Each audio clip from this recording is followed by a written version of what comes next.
भारत में पिछले 24 घंटे में कोविड-19 के 2,17,353 नए मामले आने के बाद कुल पॉजिटिव मामलों की संख्या 1,42,91,917 हुई।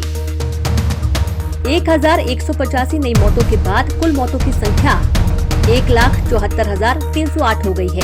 देश में सक्रिय मामलों की कुल संख्या 15,69,743 है और डिस्चार्ज हुए मामलों की कुल संख्या 1,25,47,866 है। भारत में कल तक कोरोना वायरस के लिए कुल 26,34,76,625 सैंपल टेस्ट किए जा चुके हैं, जिनमें से 14,73,210 सैंपल कल टेस्ट किए गए। डॉक्टर हर्षवर्धन ने कहा है कि सरकार के पास कोरोना को लेकर 1 साल का अनुभव है, इसलिए कोरोना के खिलाफ लड़ाई के लिए हम पहले से अधिक तैयार हैं। हमें मरीजों और रिश्तेदारों को सकारात्मक माहौल देने की जरूरत है। कोरोना वायरस के बढ़ते मामलों को लेकर अखाड़े आपस में भिड़ गए हैं। बैरागी अखाड़े ने कोरोना संक्रमण के लिए सन्यासी अखाड़े को इसके लिए जिम्मेदार ठहराया है। कुंभ समाप्ति के लिए अखाड़ों को मनाने में जुटी बीजेपी, मगर साधु संतों में ही उभरे मतभेद।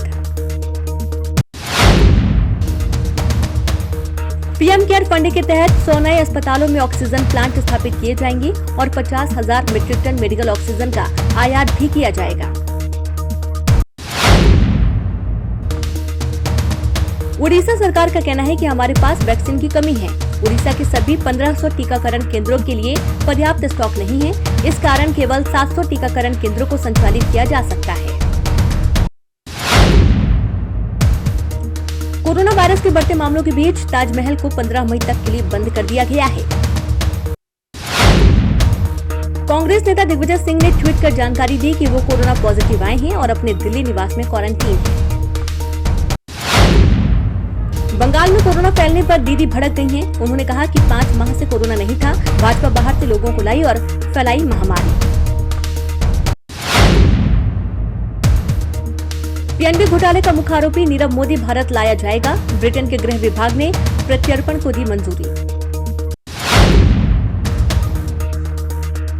अमेरिका के प्रमुख वित्तीय संस्थान सिटी बैंक ने भारत में उपभोक्ता बैंकिंग कारोबार से बाहर निकलने की घोषणा की। सिटी बैंक ने सिर्फ भारत ही नहीं बल्कि कुल 13 देशों से उपभोक्ता बैंकिंग कारोबार से निकलने की घोषणा की है। बैंक ने वैश्विक रणनीति के तहत यह कदम उठाया है।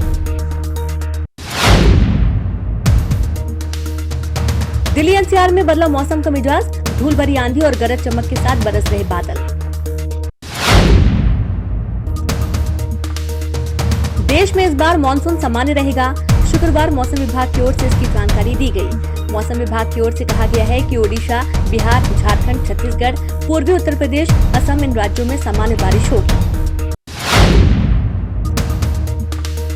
उत्तर प्रदेश में कोरोना वायरस का आंकड़ा सारे रिकॉर्ड तोड़ रहा है। प्रदेश में 27,000 से ज्यादा नए केस सामने आए हैं। वहीं लखनऊ में एक दिन में 6,528 नए पॉजिटिव मरीज मिले। 8 महीने में दूसरी बार कर्नाटक के सीएम येदियुरप्पा को कोरोना हुआ।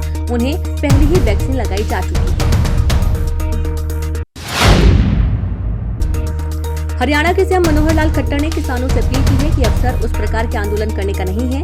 आपके आंदोलन को दर्ज किया जा रहा है। इस आंदोलन को अभी समाप्त किया जाए। कोरोना आगे फैले नहीं, इसकी व्यवस्था की जाए। चुनाव के दौरान मध्य प्रदेश के दमोह में एक होटल के बाहर सरकारी गाड़ी में लाखों रुपए होने का आरोप है। पता चलते ही क्वारंटीन कांग्रेस प्रत्याशी टंडन समर्थकों को लेकर विरोध जताने पहुंचे। रंजीत सिन्हा का शुक्रवार को देश की राजधानी दिल्ली में निधन हो गया। रंजीत सिन्हा ने तड़के करीब 4:30 बजे आखिरी सांस ली। रंजीत सिन्हा का निधन कोविड-19 के कारण हुआ। वह 68 साल के थे। सेंसेक्स में 28.35 अंक की बढ़त के साथ बंद। निफ्टी में भी 36.40 अंक का उछाल।